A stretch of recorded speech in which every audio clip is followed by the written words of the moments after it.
Today on BRStv, we're going to challenge this RODI.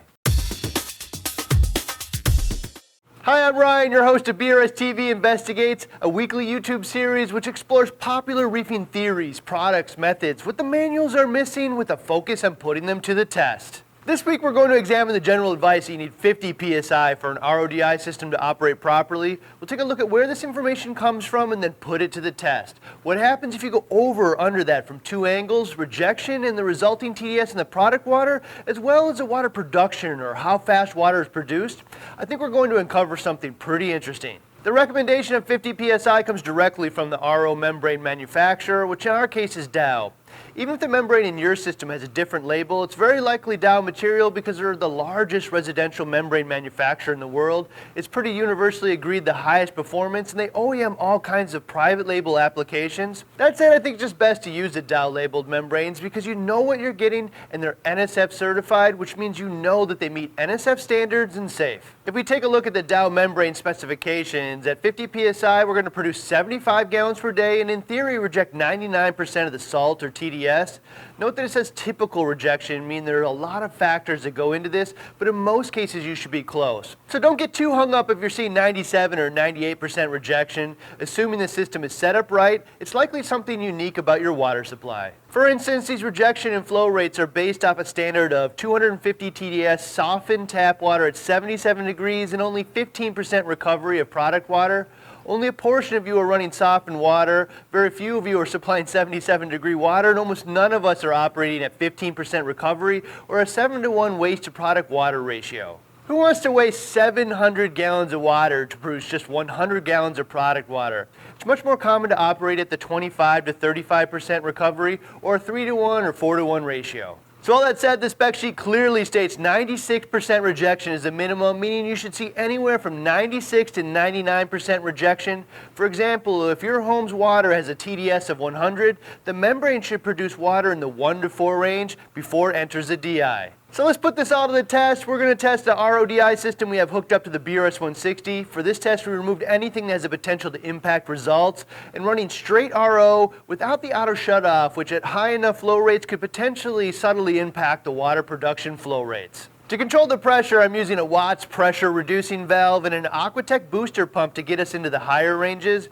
We used all brand new filters with the GE RO.Z depth sediment filter, BRS universal carbon blocks, and a 75 gallon per day Dow membrane. Just a quick refresher on how these work. The sediment filter removes sediment from the water like rust, silt, and sand, and while it will reduce pressure as it clogs, these things don't require a high pressure to function and will have limited to no impact on the overall TDS of the water. Same thing with the carbon block. The surface of the carbon can absorb or react with all types of different contaminants, but primarily chemicals including disinfectants like chlorine and chloramines, pesticides and herbicides, disinfection byproducts, even some heavy metals. Again, while it will reduce pressure as it clogs, a carbon block doesn't require a high pressure to function properly, and it will again have limited to no impact on the overall TDS of the water. It's the RO membrane that removes the dissolved solids from the water like nitrate, phosphate, sodium, and other elements. In basic terms, it's a thin film membrane with microscopic pores only big enough to let water molecules through and will reject larger compounds. With enough pressure, the water molecules will essentially be pushed through the membrane's pore structure, leaving the undesirable dissolved solids behind and then flushed out with the wastewater. With most membranes in our hobby under optimal conditions, you'll see them remove somewhere between 98 and 99% of the dissolved solids. This is the only component on the RODI system that actually requires high pressure to operate correctly, and what we're going to be testing today. What is our test going to look like? Pretty simple. We're going to start at 10 psi and work our way up in 10 psi intervals, 30 minutes at a time, all the way up to 90 psi, measuring flow rate or gallons per day at each pressure, as well as a TDS or rejection rate of the product water. So let's get started. All the filters have been thoroughly flushed and allowed to operate normally for a handful of days. The Dow data sheet says that the system needs to run for 24 hours to meet NSF specs, and the Dow membrane startup performance and stabilization doc suggests that it takes a few days for the membrane to fully wet for optimal performance, so we let it operate normally under pressure for 4 days before this test. So let's find out what kind of performance we can get from the system at 10 psi. We're going to use our real life results with the tap water here at the office, which is unsoftened, 130 TDS water at 71.7 degrees, and we're recovering 33% of the water rather than the spec 15%, which is fairly typical for a Reef RODI system. Again, we had the system online for 4 days so we could achieve optimal results before testing. At 10 psi after 30 minutes, we didn't expect to see spectacular performance, and the system was running at just 9 gallons a day with 17 TDS in the product water, which is 87% rejection, and actually better than I would have thought. Stepping up to 20 psi, we saw a pretty slow 22 gallons a day and product water TDS of 10, which is about 92% rejection. Again, better rejection than some of us would have thought, but most people would not find just 22 gallons a day acceptable. At 30 psi, we saw 37 gallons a day and a product water TDS of 5. This is the point we've commonly referenced as the bare minimum of operating pressures. Well, the system is producing only half the desired 75 gallons a day. The rejection rate is basically the 96% minimum Dow stated on their data sheet. At 40 psi, we reached 51 gallons a day and a TDS of 4, which is approximately 97%.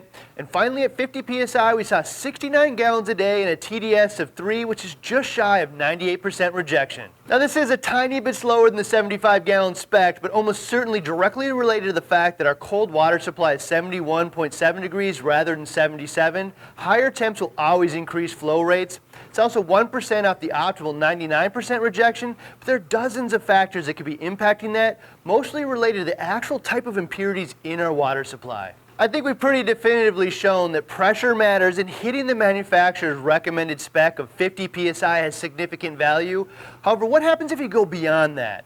At 60 psi, we saw 78 gallons a day and the same TDS of 3. To get above 60 psi, we needed the Aquatic booster pump, which is fairly typical. In fact, I'd say in most cases, 50 psi is a much more typical home pressure. However, at 70 psi, we saw a pretty stunning 96 gallons a day and just 2 TDS, which is a lot faster than the 75 gallons a day the membrane's spec'd for, and about 98.5 rejection, which is just a hair off optimal performance. This is a good time to point out that the pressure obviously has a huge impact on flow rates, and there are membranes out there for all kinds of different flow rates.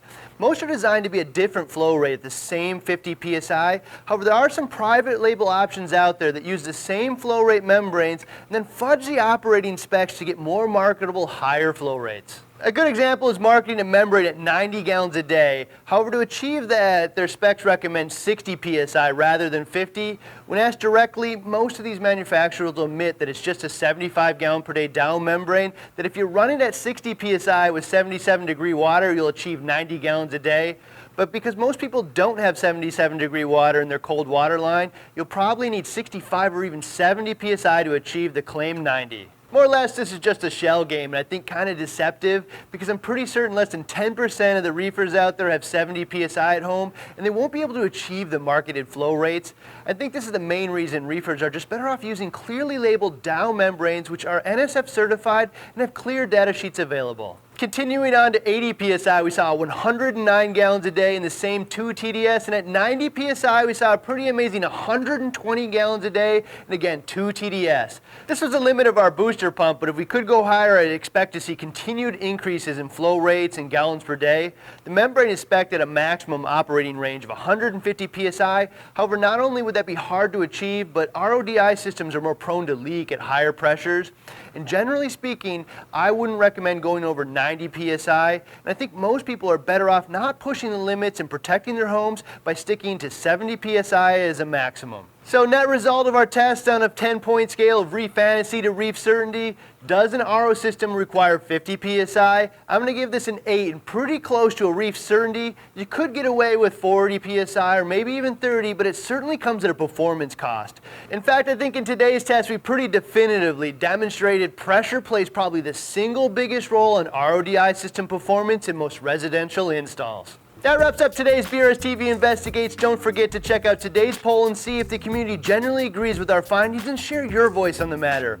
If you have an idea of a popular reefing theory, product, or method you'd like to see us put to the test, let us know in the comments area down below and we'll add it to the list. If you like what we're doing and want to see more, don't forget to hit that thumbs up and subscribe.